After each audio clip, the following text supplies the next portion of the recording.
everyone, so it's been a while since the PlayStation 4 has been out. It debuted in 2012, and I guess it's been a good run of years.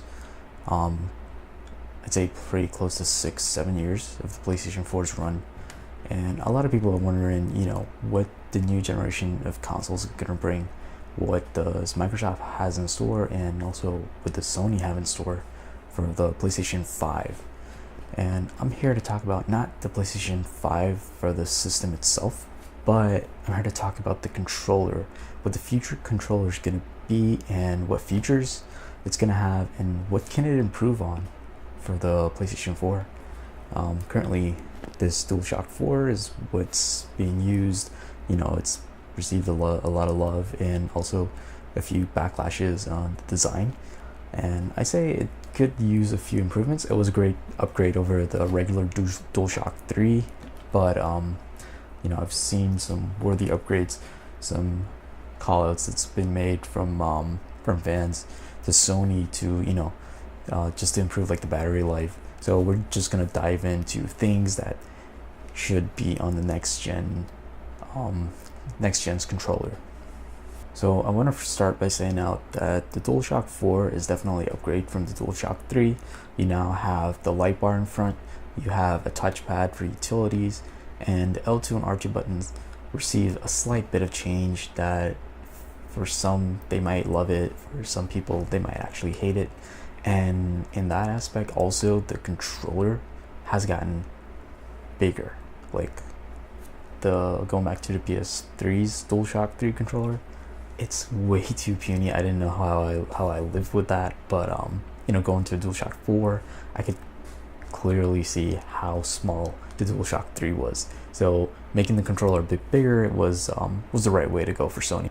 So apart from the touchpad, in addition to the DualShock 3, they've added the headphone jack, they've added an options button, a share button, and a speaker, which to me personally I find is a gimmick. I really haven't used it for any games. In fact, I've went as far as just to go in the options to turn that off. I'd rather have the sound coming out of my headphones or on the TV. So let's talk about things they can improve on the DualShock 4 controller that should be on the DualShock 5 or the PlayStation 5's controller. The first thing I notice is the touchpad. It's a great feature, some might call it a gimmick. I think it's a hybrid of those. It kind of is a gimmick, but then I've seen some situations where you can utilize this utility for sure. But I think what Sony should go ahead and do, much like the iPhones with the 3D touch and the haptic feedback that you get from the iPhone, they should implement that in the touch bar.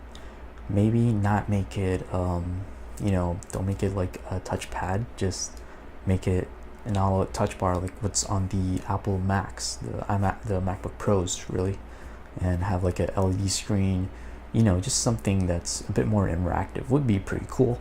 That way you could put like the battery percentages on it, maybe if you want to access like quick menus on it rather than holding down the PlayStation button, it's right there. There's a small screen on your controller. It would be a pretty nifty feature. If you could have the option to turn it off too, that might be great for some of those who don't want it. Maybe they think they want to conserve battery a bit, then sure, go ahead, make that a feature. Next, we're going to get into the L2 and R2 buttons. This controller, the L2 and R2 buttons are good. They're an improvement from the DualShock 3 for sure, but I think they should have, stepped it up a bit and make the feedback that you get from pressing it a bit better. It just feels slack. Like when you push it all the way, you're not having any feedback from the controller itself. There's no vibrators to tell you that, okay, you've clicked it. It's just so loose that I feel like there should be an implementation of like, just like the Xbox, there's a rumble feature for the I think RB2 and RB1, RB2 and LB2. Correct me if I'm wrong, I'm not sure, but there are vibrator motors there. So if you click the button, you kind of get an adjusted feel that, hey, I've pressed something. And either way, if you don't like the vibrations, like this controller, the L2 and R2 button gives you no feedback at all. It feels super slack. And what really doesn't make this useful about the L2 and R2 is that, yeah, it's good for driving games, like that's fine. I don't mind it when I'm like playing racing games at all. But when I'm playing first person shooters, which majority of this industry is right now, It can be a bit hectic. I often find myself just switching the L2 and R2 with the L1 and R1 buttons, really. And you know, you might want to say like, oh, maybe you should just try the L2 and R2. Yeah, but that really doesn't help when you're playing competitive games like Rainbow Six Siege at all. And that's what makes the trigger buttons part of the whole user experience. And the fact that you don't get that, it really is a problem. So next up, we're going to talk about the speaker. Sony, just remove the speaker. There's nothing to talk about. Next. Okay, next up for sure is the light bar. I've received a lot of mixed reviews about the light bar. Some people like it, some people feel like it drains the battery, and some people feel like they're in a dark room and maybe they don't want it to be that bright and there's no option to even just turn it off altogether. I share the same view. If you just added in software to turn it off, I personally like the light bar. I wish it was a bit more present to the user, but there are new controllers now that have the light bar protruding through the touchpad of the PlayStation 4's controller. But all in all, I think it doesn't burn your battery that much. A lot of people think it does, but it's just an LED. It really wouldn't matter. It's just that the controller batteries for this DualShock 4 is pretty small and doesn't last as long. But the light bar doesn't affect that at all. But I do agree that sometimes you might want to turn off the light bar. Maybe you just want to lower the brightness a bit more than what it is. And I agree, Sony should implement something that you could just make it a bit subtle if they want to make it subtle, or if they just want to have the whole thing light up, then that's fine too. Now, the last thing on the list is the micro USB. The only thing Sony needs to do, and this isn't really a complaint, this is just to get with the times, is to go USB-C. Really, there's no reason not to go USB-C. Please don't be Apple, or please just don't cheap out and stick with the micro USB. Go USB-C, Sony. All in all, though, my experience with the DualShock 4 was a pleasant one.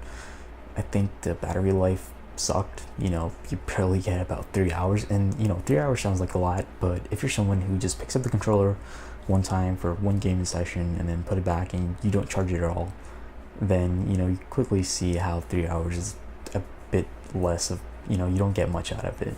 So maybe if Sony could find some way to put better batteries inside, maybe increase the form factor just a little bit, but don't stray too far away. I feel like this form factor is fine. I could play hours on this controller and I wouldn't have any fatigues. I can't say much compared to the Xbox. I know the Xbox is a bit bigger, but I've heard a lot of people say that the Xbox, because the controller is that big, they may feel some fatigue after an hour or two. So Sony, you could keep the form factor, that's fine. Just find some way to put better batteries, or maybe implement something that'll make the batteries go longer. The last thing too is the vibrators. You actually need to update the vibrators. It just feels too weak. It doesn't feel distinctive between a gunshot or maybe your character's getting stabbed in the back. Add some better rumble effects to the controller. I know this would be split in the community. Some people might not use vibration. I know a lot of friends who don't use vibration at all. I use it, and I could say that's a part of the user experience for sure. So overall, though, this controller is comfortable. The form factor is great, but those are things I expect to see with the next generation. Anyway, guys, if you like this video, please thumbs up and don't forget to subscribe. I'm gonna be pushing out more new videos maybe in March. I'm trying to get that up to speed. College has been taking a toll on me. I have a lot of classes going on and work. I wish I could just go on YouTube full time. I'm planning on doing more reviews, maybe on the Google Home Mini that I have back there, or the Aki lamp that's right back to me. And I have an Apple TV. Whatever you guys want to see, just leave your comments in the section below. Leave your comments in the comment section below, and tell me what you guys want to see. Also follow me on my Instagram, and you can hit me up on Snapchat. Don't be ashamed to, or don't be afraid to DM me and ask me anything you want to ask. Anyway, guys, peace out.